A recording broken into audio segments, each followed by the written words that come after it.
Okay. Yeah, that's not comfortable. Yeah, I'm on a roof. Yeah. It's been a while since I did a video, at nighttime. But yeah, here we are. So,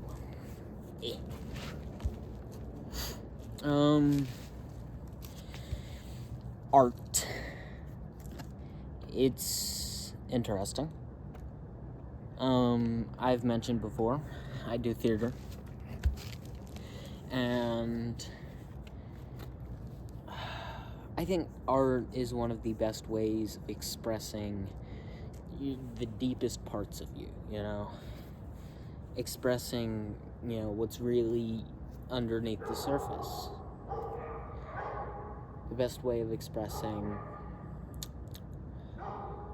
you. And you can do it in a lot of ways. You can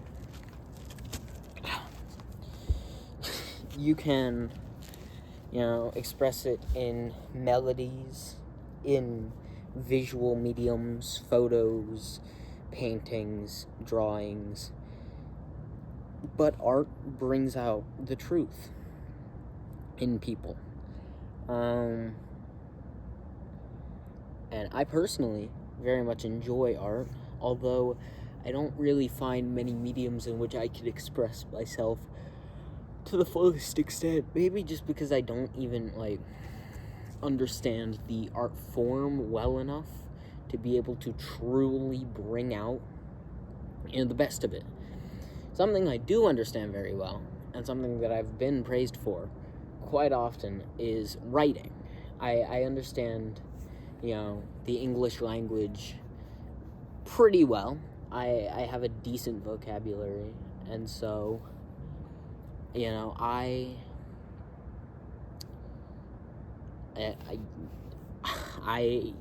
work with words well. I kind of wish that would translate over to music, as I've previously mentioned. But, I've been known to be pretty good with words. And, I really, really enjoy art. To be fair, a lot of my strengths lie in, logical skills, things that really aren't art, or aren't even really connected to art.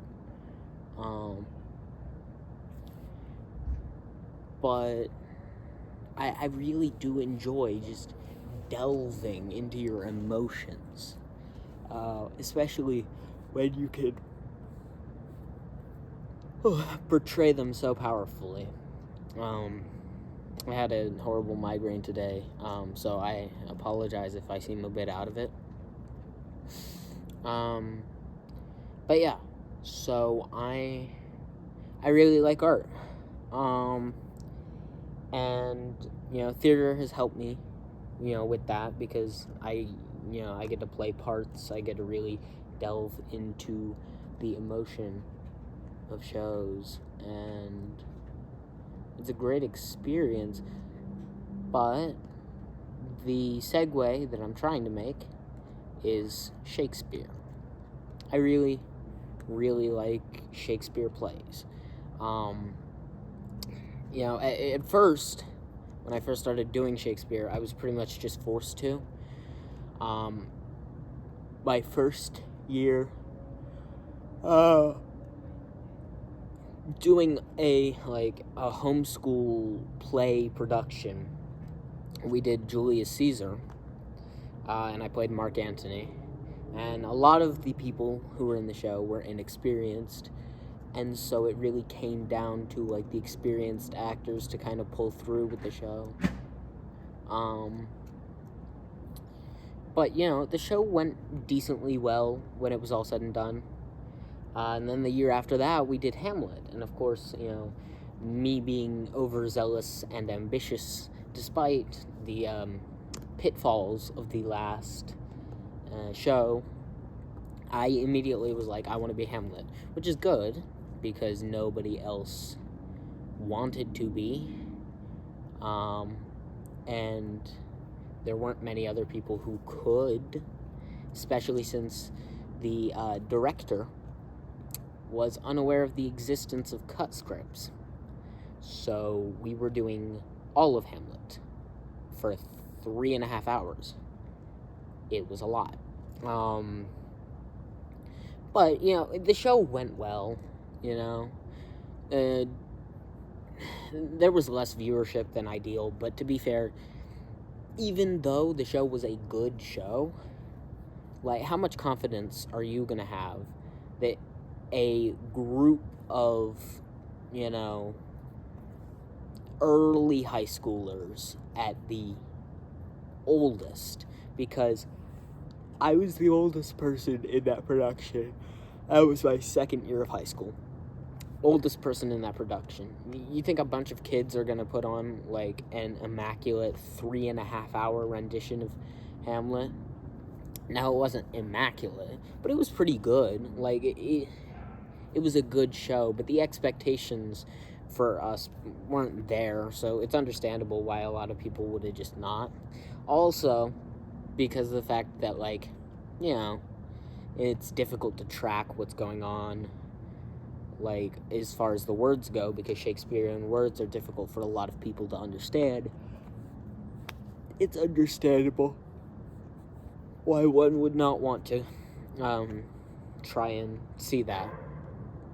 And then we did As You Like It, and I wanted to play anyone but Orlando, the main character. Just anyone else. But we didn't have any lead guys who could play Orlando. So I had to play Orlando, but then we ended up turning it into slapstick comedy. I got to, have a rubber ducky slingshot instead of a sword. And of course, it was a very serious occasion. Okay? I was not fucking around with that rubber ducky slingshot. I promise you.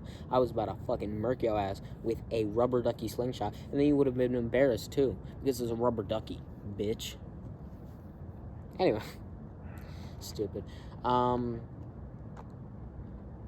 that was also fun. And then the next year, we didn't do a Shakespeare play because everyone else was begging not to. And at first, the first 2 shows, like, I was kind of getting settled into it. I was kind of just, performing a play. I was,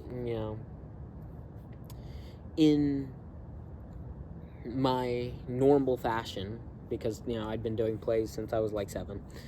In my normal fashion, I would memorize the lines and I would say them the way that the director said to say them, pretty much. Just, reciting. And it wasn't bad, it still was kind of plausible, but I never really got the grasp of getting into the character, getting your head into that role. Like, understanding every word you're saying and why you're saying every word and why it's, it's a train of thought.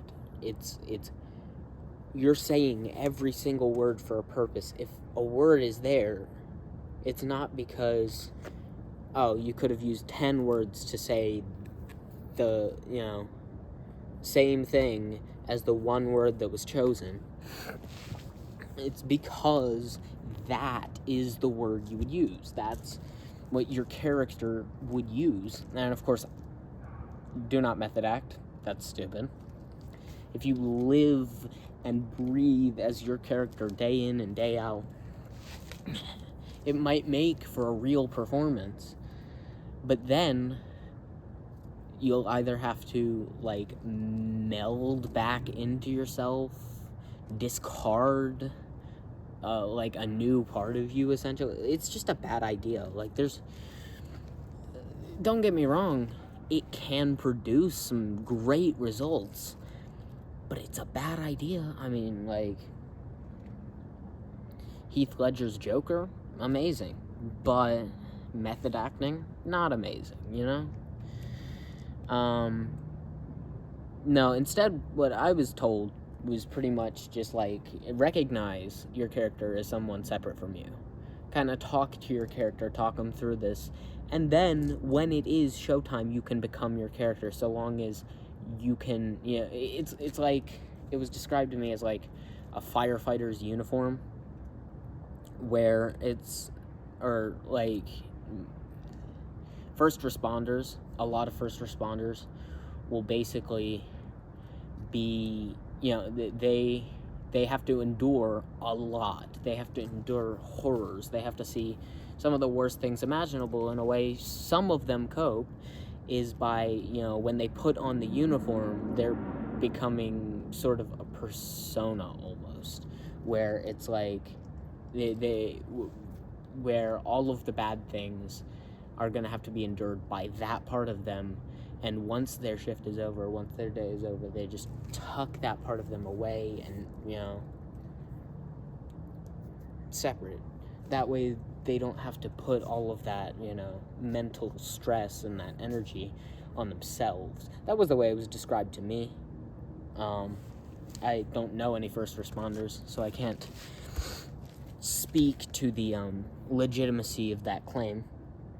But it really is like that. It's like, you don't want to put all of the trauma like directly into your brain. You don't want to pump it up and just like experience all of that just by yourself. You kind of want to separate, okay, this is my character.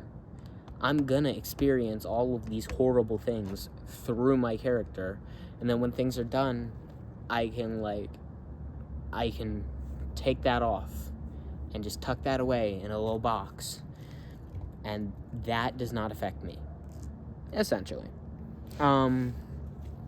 That's probably much healthier than, trying to take on all of the traumas and burdens of a character, especially when your character has a lot of trauma and a lot of burdens.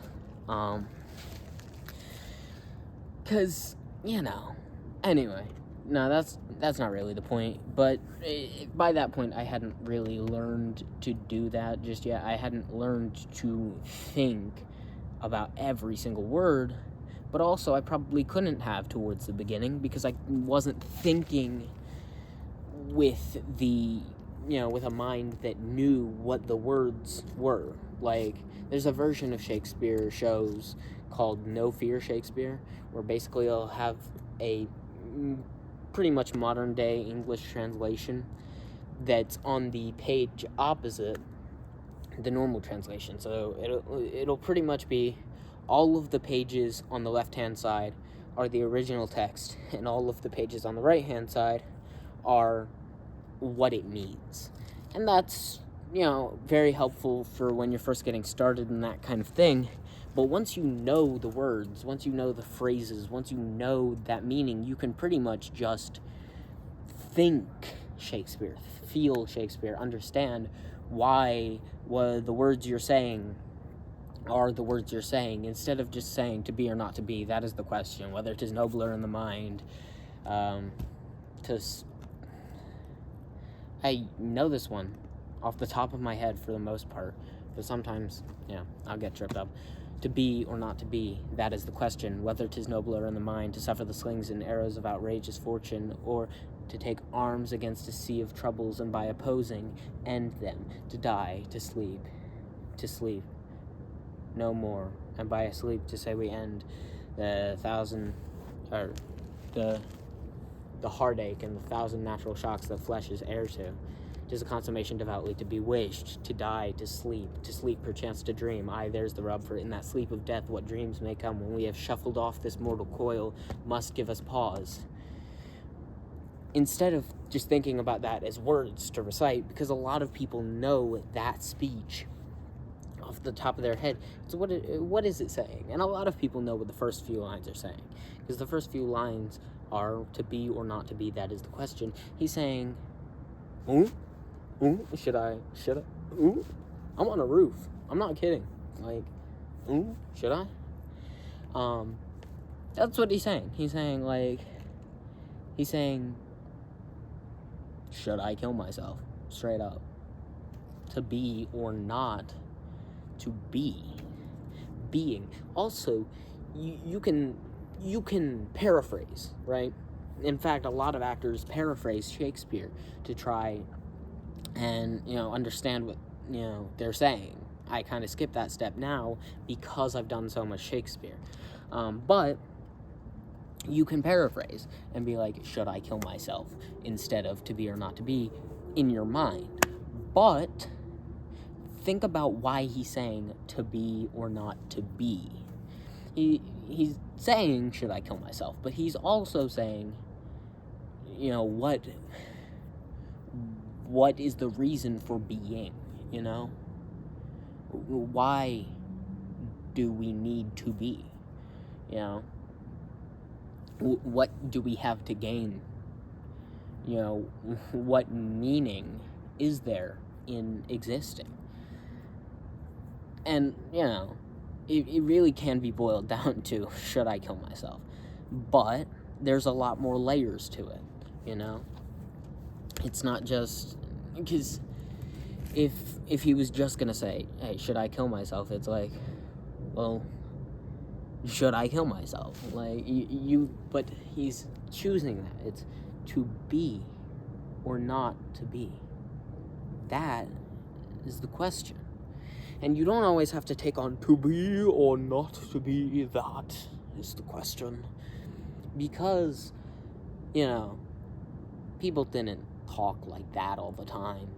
I mean, people do now, but those people are nerds, and sometimes I do, but that's not the point.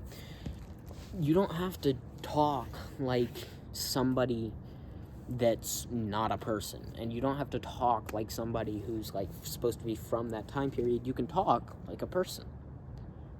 To be or not to be. That is the question. I mean, whether it is nobler in the mind to suffer the slings and arrows of outrageous fortune, or to take arms against a sea of troubles, and by opposing, end them. To die. To sleep. No more. And by asleep, to say we end the heartache and the 1,000 natural shocks that flesh is heir to. 'Tis a consummation devoutly to be wished. To be wished. To die. To be wished to die. To sleep. To sleep, perchance, to dream. Aye, there's the rub, for in that sleep of death, what dreams may come? When we have shuffled off this mortal coil, must give us pause.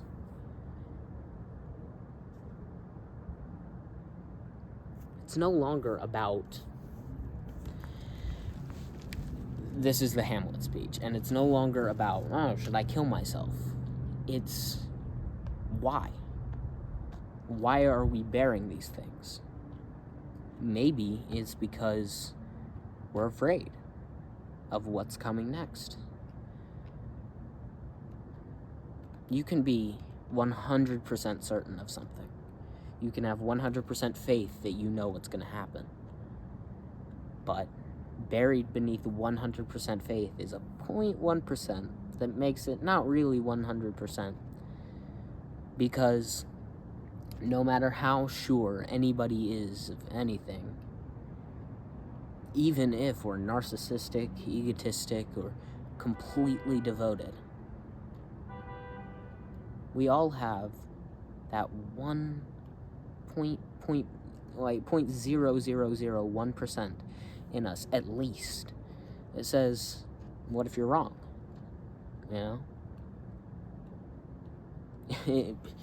For, people who have their idea of what the afterlife looks like exactly, their what if you're wrong is, what if I chose the wrong thing? What if I don't exist anymore? What if I cease to be? there's no anything. And the people who believe that there's no anything have that little bit of doubt that says, well, what if there is something? And by choosing to, reject the notion that any exist, I might be dooming myself. Now, to be fair, that's not always a vocal part of us. In fact, that's not even usually a vocal part of us that are so sure to ourselves. People who are so sure that they know the answer won't hear that doubt most of the time.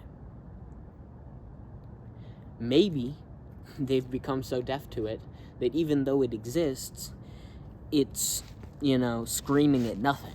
It can't surface, essentially. It's drowning in the sea of somebody who doesn't want to listen to the doubt. And I mean, if you are 100% sure you know what's going to happen, then you don't need to listen to your doubts. I mean, doubts don't help anybody. But that is what that speech is about. That speech is about a tormented mind who wants to go, who wants to die, who wants to be no more. But what does not being entail?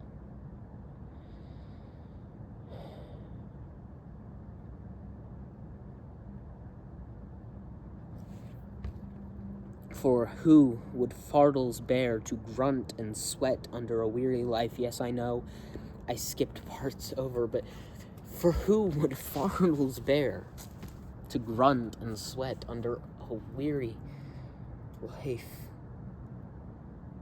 when he himself his quietest could make with a bare bodkin? If not for the dread of something after death, the undiscovered country from whose bourne no traveler returns, puzzles the will and makes us rather bear those ills we have than fly to those we know not of. Thus conscience does make cowards of us all.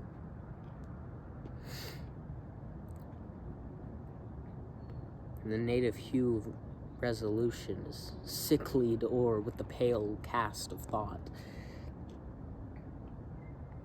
I'm not perfect, and I don't remember that speech completely because it's been years since I even tried to memorize it, but that's the point. And the core principle is that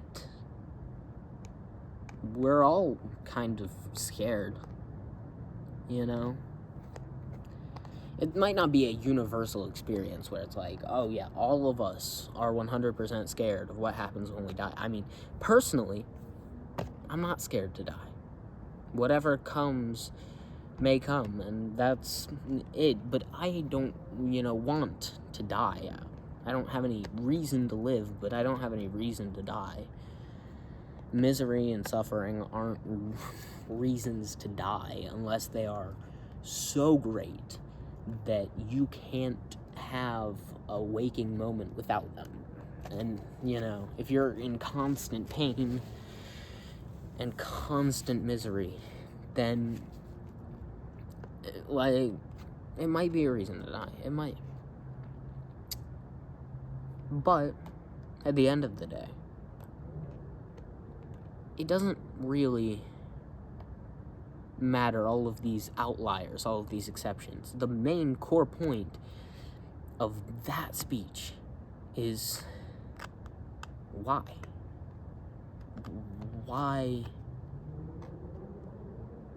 Why can't I bring myself to die?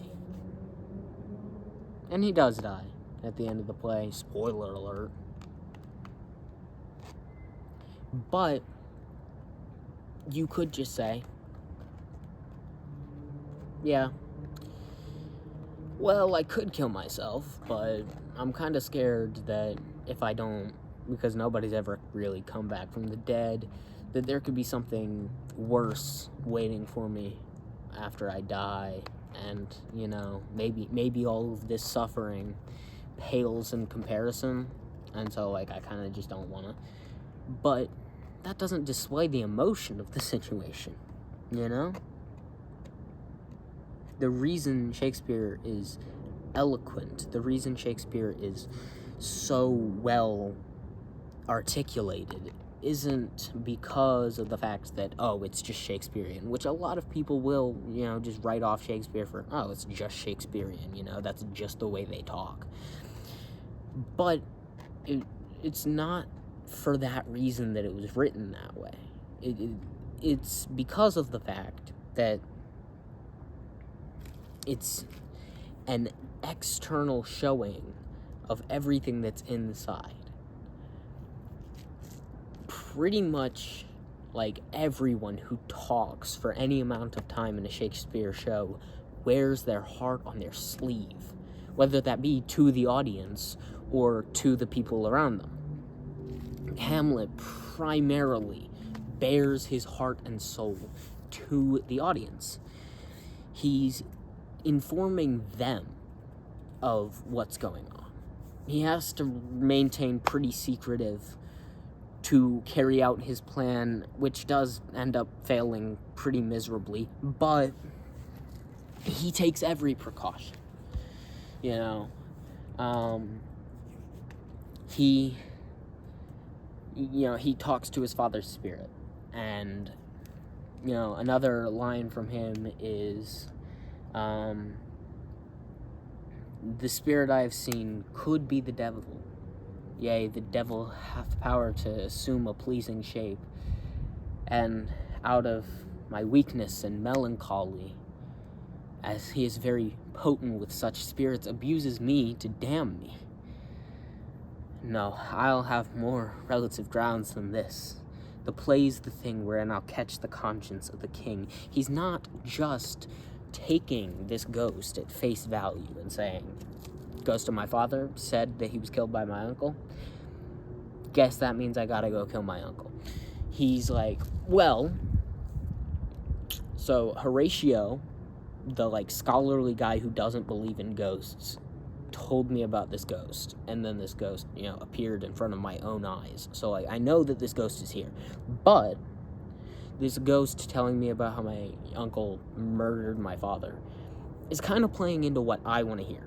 Because, you know, my dad, or my uncle, told me that, you know, I was being a bitch and killing the vibes. And so, you know, now I kind of want him to have done this so that I can have a good reason to, you know, kill him, because he's disrespecting my father's memory and he's telling me I'm killing the vibes. So, instead of just taking this ghost for, you know, a ghost, I've got to, as best I can, get my uncle to admit that he did it. I can't just, you know, kill him and say he murdered my dad. I have to find proof. And he did, you know. His uncle watched a play that was exactly a one-to-one comparison of him murdering his brother, and he was like, oh, fuck, I'm caught, I'm running. And he goes to pray, you know. And then Hamlet gets there to his room right before he wants to go see his mother. And he's like, shit, he's praying, you know. Now might I do it, Pat. And now he's praying. Yeah. But then he's like, fuck, he's praying. He took my father just asleep in his orchard, you know, full of all of his sins. If he's praying and I kill him, then I basically did him a favor and he's going straight to heaven. I can't kill him while he's praying, because then if I kill him while he's praying and he goes to heaven, and my father, who I know went to hell because he told me himself, that's just like, it's something that someone would be hired to do. Like, people would pay someone to, send them directly to heaven. There's no way I can do this. Up sword and know thou more horrid hent, when he is drinking, gaming, or in the incestuous pleasure of his bed. Marrying your sister-in-law isn't really incestuous, but he keeps calling that incest. Which is weird, because actually at around that time period, brothers of men would marry their wives after they died, so that the wives would still be protected and shit, and still be provided for. So that one, we're not gonna get into the historical shit. Historical shit is historical shit. But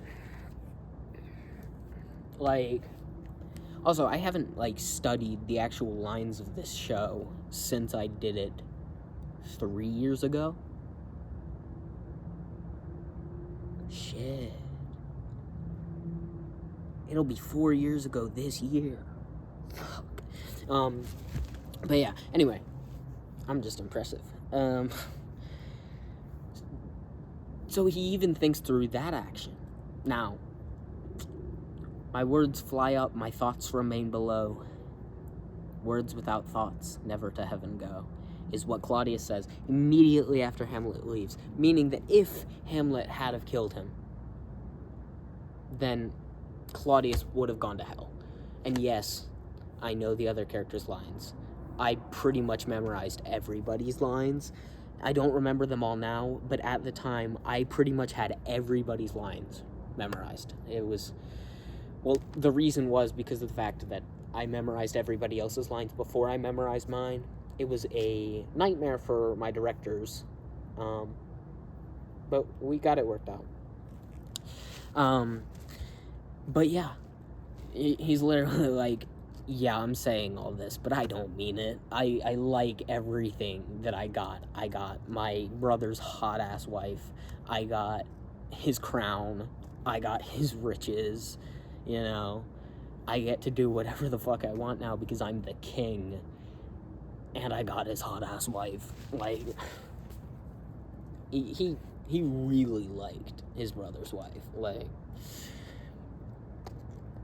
He's literally saying, man, there is no way for me to be redeemed because I still like and love everything that I received from doing this murder, so there is no part of me that feels remorse for the murder. But Hamlet doesn't know that. Yeah, and, because of all of this delaying, he kills Polonius, which ends in, Ophelia's death, which now Laertes is double mad because of the fact that his sister and his dad died. His only family is now completely dead, and then he's gonna die, He sword fights Hamlet, etc. Pretty much the takeaway is, if Hamlet had have just fucking done it, it would have been so much easier on everybody. Nobody would have died. Literally, all he had to do was kill him while he was praying. But, everything he had to think about what are the consequences of every action. I cannot do this until I'm 100% sure that it will work and that, everything will be made right and that justice will be served. So even though he didn't make the right decision, he vetted his actions to the very last. He made sure that every decision he made was going to end in justice, and I suppose it did, because Claudius died while having directly poisoned both Laertes and Gertrude. So, conspiring to kill Hamlet, literally. And then, he got stabbed with the poison sword and, fucking drowned in the poison that Gertrude drank. So, he really did get what was coming to him. But, everybody else died in the process. So, but yeah, Hamlet, because of all of his planning, because of all of the way he thinks, shows all of his emotions not to the people around him, but to the audience, in the form of a lot of long monologues. His uncle and mom say, "Hey, kiddo, your dad's been dead for like almost 2 months. Maybe just stop being sad, you little bitch. Like, you're kind of a girl if you keep mourning, because it's obviously unmanly to grieve your dead father for like longer than a month. So maybe just fucking stop, bro." And then his uncle and mom leave, and the immediate thing is he goes into monologue. Oh, that this too solid flesh would melt, thaw, and resolve itself into a dew. He wants to become water.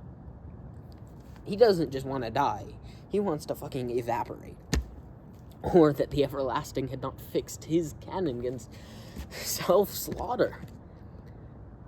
Oh, God, how weary, stale, flat, and unprofitable seem to me all the uses of this world. 'Tis an unweeded garden that grows to seed things rank and gross in nature, possess it merely that it should come to this. But 2 months dead. Nay, not so much, not 2. So excellent a king that was to this, Hyperion to a satyr. So loving to my mother that he might not beteen the winds of heaven visit her face too roughly. Heaven and earth, must I remember? Why, she would hang on him as if increase of appetite had grown by what it fed on, and yet within a month. Let me not think on't. Frailty, thy name is woman. A little month, where those shoes were old with which she followed my poor father's body.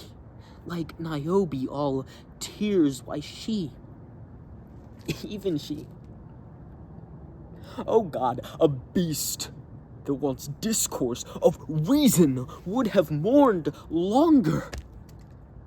Married with my uncle, my father's brother, but no more like my father than I to Hercules.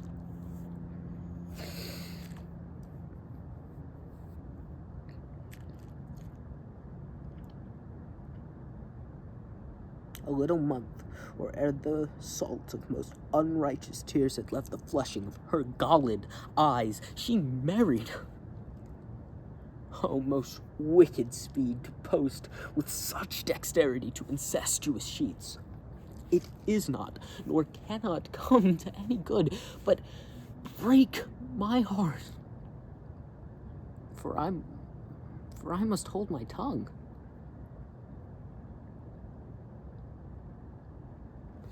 You see, that one I have worked on. That's an audition piece.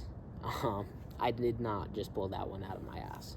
I pulled a lot, but that one was not it. But yeah. Obviously, you're gonna have an emotional reaction when people say, "You're killing the vibes, bro. Stop grieving the loss of your dead father." The audacity of these bitches, you know? And that's what he's saying. Not only is he saying the audacity of these bitches, but he's also saying, like, what the fuck happened to the world? Like, everything is shit. So shit right now. It's literally the most shitty shit can be. And that's why I love Shakespeare.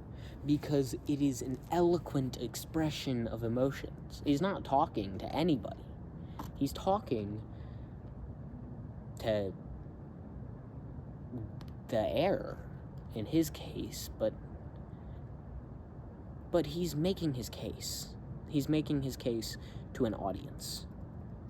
He's being real to the people, and, you know, if you want to consider it breaking the fourth wall, if you want to consider it however you want to think about it, he's making his case, and he's making his case to the unseen people. I occasionally will make my case to the unseen people, you know. But he's talking to the audience. You know, conversely, and this is another audition piece that I memorized, although it's not as committed to memory as Hamlet, because everything in Hamlet has been ingrained into my brain. Like, I can even do some of the ghost monologues. This one's not as ingrained into my brain. But conversely, somebody who will, talk to the people around him is Barone from Love's Labour's Lost. Most of his monologues in that show are addressed to groups of people. His first monologue in the show, basically, the start of the show, this one's not as common, so I do actually have to set the scene. Basically, there's this king guy, and he's like, you know what, boys? Just us homies. The four of us. We are all gonna sign a deal. Basically, we're gonna live here in my house, bros only. Only the boys. And we're gonna learn everything there is to know. Everything we can find out, We're gonna study our asses off. We're gonna, breed innovation. So, basically, no women, like, anywhere near this castle for the next few years. And, like, we're gonna fast sometimes. And, a couple of the guys sign it, and then Barone comes in and he's like, I agreed to study with you, bro. I didn't agree to all that. And, of course, he's like a ladies' man. He likes food. He likes drink. He's a partier. He's that kind of guy. And he's like, guys, what are we trying to do here? We're trying to research. We're trying to understand things that no other man understands. And yet you're trying to cut us off from food. You're trying to cut us off from women. These things bring life into us. How can we study and learn everything that there is to learn if, we're, lifeless and boring? And eventually he's like, oh, fuck it, I'll sign your stupid fucking document. I guess we'll be here without women, without food for some, days. We'll go for, like, whole days fucking fasting or whatever. I guess I'll do it. But, like, we would be far more inspired because art and innovation comes from emotion and love and passion. And what breeds emotion, love, and passion more than food and women? And I mean, he's so real for that. He's so real for that. But he signs the thing, And basically, the king kind of forgot that, like, the princess from Paris was going to be pulling up with her squad. Happens to also be a entourage of 3 other women. It's quite convenient. Love's Labour's Lost is the only Shakespeare comedy that ends with a death and no marriages. And basically, the way it ends is with all of the ladies and all of the guys being like, they're like, you know what? If all of you guys go to a monastery and, like, live as monks for a year, then we'll marry you. But if you don't, then no way, Jose. And, like, basically what the plot is that they make this oath. Then, the king has visitors because he forgot that he was going to have to do that. And so he's just kind of repeal some of the anti-women laws that he put in place for their stay. And, each of the guys falls for a girl, and all of the girls, like, they're teasing, they're having fun, and there is truth to the teasing, there is truth to the love, but it's all just fun and games to the ladies, and it's not to the guys. And, you know, forsworn means like they break their oaths. And so all of these guys are forsworn of their oaths. Because of the fact that they all individually fell for one of the girls. And, you know, hijinks ensues and whatever, but really at the end, like, the princess's father dies,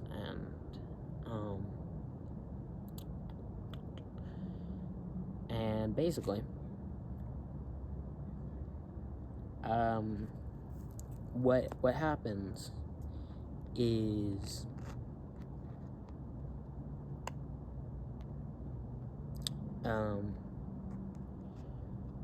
like, the princess's dad dies, so the King of France, he's dead. And then all of the games come to an end. They come to a screeching halt. And Barone, being the passionate lover that he is, being the most eloquent, being the most, you know, emotionally, you know, founded person, the one who's been giving speeches the entire show, he's like, hey, let's be real. Honest, plain words best pierce the ear of grief. And by these badges, understand the king, because the king was trying to be like, hey, I love you, princess, like, legit. So by these badges, understand the king, get what he's meaning. Like, I can translate, essentially. By these badges, understand the king. For your fair sakes, have we neglected time, played foul play with our oaths? Your beauty, ladies, hath much deformed us, fashioning our humors even to the opposite ends of our intents. And what in us hath seemed ridiculous, as love is full of unbefitting strains, all wanton like a child, skipping in vain, formed by the eye, and therefore, like the eye, full of strange shapes of habits and of forms, you know.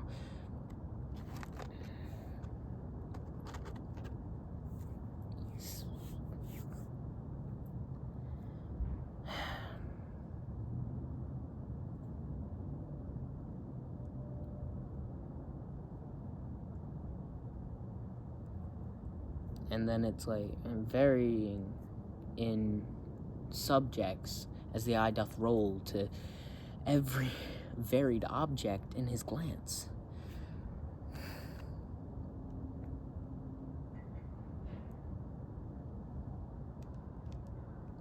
Which party-coded presence of loose love put on by us, if in your heavenly eyes hath misbecomed our oaths and gravities? Those heavenly eyes that look into these faults suggested us to make. Therefore, ladies, our love being yours, the error that love makes is likewise yours. We to ourselves prove false, by being once false forever to be true, to those that make us both fair ladies, you.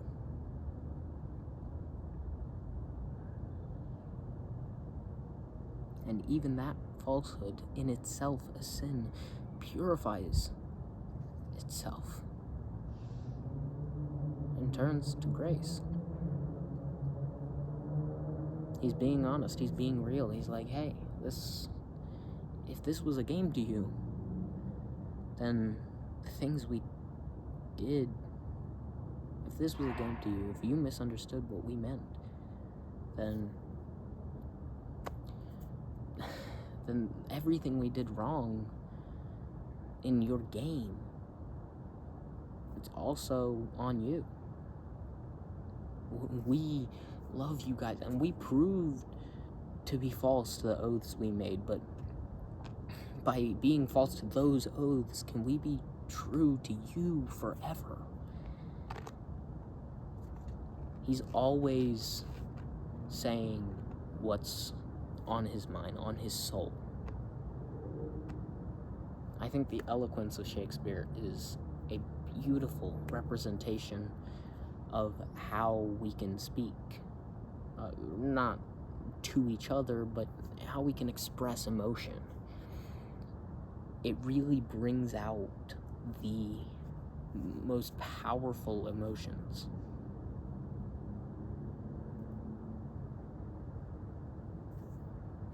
That is art. Art makes you feel something deep down.